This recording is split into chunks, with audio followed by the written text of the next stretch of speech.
இறை வார்த்தையில் இணைவோம், நம் ஆன்மீகத்தை பலப்படுத்துவோம். கிறிஸ்துவில் பிரியமான அன்பு சகோதர சகோதரிகளே, இறை வார்த்தை பகிர்வில் தவக்காலத்தின் 5வது வாரம் ஞாயிற்றுக்கிழமை இன்று நம் ஆன்மீக பயணம் தொடருகின்றது. இன்றைய நாளிலே அன்னையாம் திரு அவை ஆண்டவர் இயேசு கிறிஸ்துடைய பாடுகளின் புனித வாரத்தை நெருங்கி கொண்டிருக்கின்ற பொழுது நம்முடைய உள்ளத்தின் ஆழத்திலே இன்னும் ஒரு அதிகமாக சிந்திக்கக்கூடிய நற்செய்தி வாசகம் நமக்கு கொடுக்கப்பட்டிருக்கின்றது. அது என்னவென்றால், விபச்சாரத்தில் பிடிப்பட்ட பெண்ணை இயேசுவின் முன்னிலையில் இழுத்து வருகிறார்கள். பல வழிகளில் போராடிய இந்த பரிசேய கூட்டம், சான்று என்னவென்று எதிர்பார்த்து கொண்டிருந்த கூட்டம், இயேசுவிடம் ஒரு அடையாளத்தை கேட்டு கொண்டிருந்த கூட்டம், காவலர்களை அனுப்பி இயேசுவை கைது செய்ய விரும்பிய கூட்டம், இப்பொழுது அவர்கள் எடுத்திருக்கின்ற இன்னொரு முயற்சி என்னவென்றால், இயேசுவை சோதிக்கும் நோக்குடன் நேருக்கு நேராக அவரை கைது செய்துவிட வேண்டும் என்ற எண்ணம்தான். எனவேதான் அவர்கள் எடுத்த சூழ்ச்சி, விபச்சாரத்தில் பிடிப்பட்ட பெண்ணை ஆண்டவருடைய முன்னிலையில் எடுத்து வந்து நிறுத்தி, இவளை மோயிசனுடைய சட்டப்படி கல்லால் எறிந்து கொள்ள வேண்டும், உம்முடைய வார்த்தைகள் என்ன, முடிவு என்ன என்று அவர்கள் கேள்விகளை எழுப்புகிறார்கள். எப்படிப்பட்ட கீழ்த்தரமான தரம் கெட்ட செயல்பாடுகளை ஆண்டவருடைய முன்னிலையில் எடுத்து வந்திருக்கிறார்கள் என்பதற்கு இந்த நிகழ்வே அவர்களை மிகவும் தெளிவாக யார் என்பதை இயேசு அவர்களுக்கு தீர்ப்பு எழுதி வைத்து விட்டார். சமுதாயத்தின் முன்னிலையில் தாங்கள் நல்லவர்கள் என்று வேஷம் பூசிக்கொண்டு நடந்து கொண்டிருந்த அவர்களுடைய முகத்திரையை, சாயத்தை முழுவதுமாக களைந்தெறிந்து விட்டார் ஆண்டவர் இயேசு கிறிஸ்து. இயேசுவின் முன்னிலையில் இழுத்து வரப்பட்ட அந்த பெண்ணானவள் எப்படிப்பட்ட குற்றம் சாட்டப்பட்டிருக்கின்றால், விபச்சாரம், திருடியதாக இல்லை, கொலை செய்ததாக இல்லை, புரணி பேசியதாக இல்லை, மாறாக விபச்சாரம் என்கின்ற ஒரு நிகழ்வு. விபச்சாரம் என்பது ஒரு ஆண் மட்டும் தனியாக செய்து விடுவதல்ல, பெண் மட்டும் தனியாக செய்து விடுவதல்ல, மாறாக ஆணும் பெண்ணும் சேர்ந்து கணவனுக்கோ மனைவிக்கோ சமுதாயத்திற்கோ செய்யக்கூடிய மிகப்பெரிய தவறு, கடவுளுக்கும் சேர்த்து தான் செய்யக்கூடிய தவறு. அப்படிப்பட்ட தவற்றினை ஒரு பெண்ணை மட்டும் அவர்கள் இழுத்து வந்து நிறுத்துகிறார்கள் என்றால், அதிலே அவர்களுடைய வாக்குவாதம் தோற்று போய்விட்டது.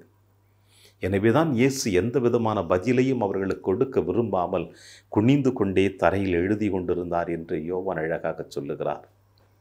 மீண்டும் மீண்டும் அவர்கள் ஆண்டவர் இயேசு கிறிஸ்து கேள்வி எழுப்புகின்ற பொழுது, யார் உண்மையுள்ளவர்கள், நேர்மையுள்ளவர்கள் என்று சமுதாயத்திலே உடைந்து போன, உருகுலைந்து போயிருக்கின்ற ஒரு பெண்ணை இழுத்து வந்து குற்றவாளி என்று நிறுத்தினார்களோ, அவர்கள்தான் குற்றவாளிகள் என்பதை இயேசு அவர்களுக்கு தீர்ப்பு கொடுக்கின்றார். உங்களில் யார் தவறு செய்யவில்லையோ அவர்கள் முதலில் அவள் மேல் கல்லெறியட்டும். யோவான் நற்செய்தி அழகாக பதிவு செய்வார். முதியவர் தொடங்கி ஒருவராக கற்களை கீழே போட்டுவிட்டு சென்று விட்டார்கள் என்று. ஆக இங்கே என்னை குறிக்கிறது, அந்த முதியவர்கள் தொடங்கி இளையவர் வரை அந்த கற்களை கீழே போட்டுவிட்டு சென்று விட்டார்கள் என்றால், நிச்சயமாக அவர்கள் உள்ளத்தின் ஆழத்திலே ஒரு பயம் இருந்திருக்கின்றது. ஒருவேளை நான் கல்லை எறிந்து விட்டால் அந்த பெண்ணானவள் நிமிர்ந்து பார்த்தால் இந்த சமுதாயம் என்னை என்ன சொல்லிவிடும்? ஒருவேளை இந்த பெண்ணானவள் நிமிர்ந்து பார்க்காமல் இவை அனைத்தையும் தெளிவாக பதில் கொடுத்து கொண்டிருக்கின்றாரே, புதுமைகளை செய்து கொண்டிருக்கின்ற இந்த மனிதன் நான் செய்த தவற்றை எல்லோருடைய முன்னிலையில் படம் பிடித்து காட்டி விடுவானோ என்ற பயத்தில் கூட அவர்கள் அங்கிருந்து ஓடிட்டிருக்கிறார்கள். எது எப்படியோ பிரியமான சகோதர சகோதரிகளே, ஒரு பாவம் செய்து கொண்டிருந்த ஒரு பெண்ணானவள், குற்றம் செய்து கொண்டிருந்த ஒரு பெண்ணானவள், அவளுடைய தவறான வாழ்க்கையினால், தவறான செயல்பாடுகளினால் எத்தனை குடும்பங்கள் நிலை குலைந்து உடைந்து போயிருக்கக்கூடும். ஆனால் இவை அனைத்திற்கும் ஆண்டவர் இயேசு கிறிஸ்து ஒரு அற்புதமான முற்றுப்புள்ளி வைக்கிறார். மாதே, எங்கே அவர்கள்? உன்னை யாரும் தீர்ப்பிடவில்லையா? இல்லை ஐயா, நானும் உன்னை தீர்ப்பிடேன், இனி பாவம் செய்யாதே. என்ன ஒரு அற்புதமான வார்த்தை இங்கே இயேசு அழகாக சொல்லுகிறார். நானும் உன்னை தீர்ப்பிடேன், ஆனால் இனி பாவம் செய்யாதே என்று. இந்த ஒற்றை வார்த்தை தான் இந்த பெண்மணியை முழுவதுமாக மாற்றி அமைத்துவிட்டு விவிலிய ஆராய்ச்சியாளர் அழகாக சொல்லுவார்கள், இவள் தான் அந்த மகதலா மரியாள். இவளுக்குத்தான் ஆண்டவர் இயேசு கிறிஸ்து உயிர்த்தெழுந்த பிறகு முதலாக அந்த வாய்ப்பு அவளுக்கு கொடுக்கப்பட்டு அவள் வழியாகத்தான் இந்த உலகம் முழுவதுமாக இயேசுனுடைய உயிர்ப்பின் செய்தியை நமக்கு கொடுக்கப்பட்டிருக்கிற சொல்லுவார்கள். மனம் மாறியதினால், இயேசுனுடைய வார்த்தையை உள் வாங்கியதினால், இயேசுவை தன்னுடைய மீட்பராக ஏற்றுக்கொண்டதினால், தான் கடந்த கால வாழ்விலே சந்தித்து கொண்டிருந்த எல்லா விதமான போராட்டங்களையும் உணர்ந்து தெரிந்து அறிந்து வைத்து இந்த பெண்ணானவள் தன்னை முழுவதுமாக ஆண்டவர் கரத்தில் அர்ப்பணித்ததினால் இயேசுவினுடைய உயிர்ப்பு அவளுக்கு முதலாக கொடுக்கப்பட்டு விட்டது. நாமும் இந்த தவக்காலத்திலே பயணித்துக் கொண்டிருக்கின்றோம். பல நேரங்களிலே இந்த விபச்சாரத்தில் பிடிப்பட்ட பெண்ணை போல நாமும் பல தவறுகள் செய்து கொண்டுதான் இருக்கிறோம். நற்கருணை வடிவிலே, வார்த்தையின் வடிவிலே, ஒப்புரவு அருட்சாதனத்தின் வடிவிலே, இறைவனுடைய மன்னிப்பின் வடிவிலே, அன்பின் வடிவிலே, ஒவ்வொரு நாளும் பராமரிப்பின் வழியிலே நமக்கு ஆண்டவருடைய அருளும் ஆசீரும் அபரிவிதமாக கொடுக்கப்பட்டு கொண்டுதான் இருக்கின்றது. எதை நாம் உணர்ந்திருக்கின்றோம், எதை நாம் புரிந்து கொண்டிருக்கின்றோம், எதை நாம் கடைபிடித்து கொண்டிருக்கின்றோம் என்பதுதான் கேள்விக்குறியாக இருக்கிறது.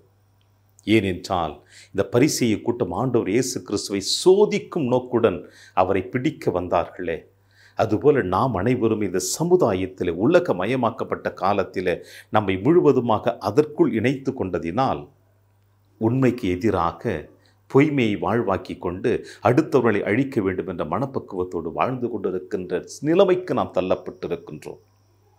இவை அனைத்தும் ஒரு சில நேரங்களிலே அறிந்தும் அறியாமலும் செய்து கொண்டிருக்கின்ற தவறுகள்தான்.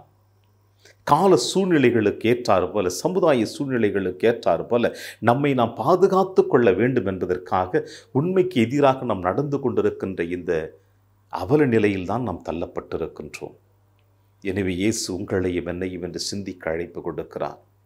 அவருடைய வார்த்தையை வாழ்வாக்குவோம், அவருடைய மன்னிப்பை நம்முடைய வாழ்விலே ஏற்றுக்கொள்ளுவோம், அதை பிறரோடு பகிர்ந்து கொள்ளுவோம். அப்பொழுது விபச்சாரத்தில் பிடிப்பட்ட பெண் மகதலா மரியாளாக ஆண்டவருடைய உயிர்ப்பை நேருக்கு நேராக கண்டது போல நாமும் இந்த தவக்காலத்தினுடைய பயணத்தில் இயேசுனுடைய உயிர்ப்பின் நேரத்தில் நேருக்கு நேராக ஆண்டவரை சந்தித்து அவருடைய ஆசீர்வாதத்தை பெற்று பிறருக்கும் அந்த அருளையும் அந்த ஆசீரையும் பகிர்ந்து கொடுக்கக்கூடிய சிறந்த சாட்சிகளாக வாழக்கூடிய வரத்திற்காக நம்மை அர்ப்பணித்து ஜெபிப்போம். இறையாசிரியர் என்று உங்களோடு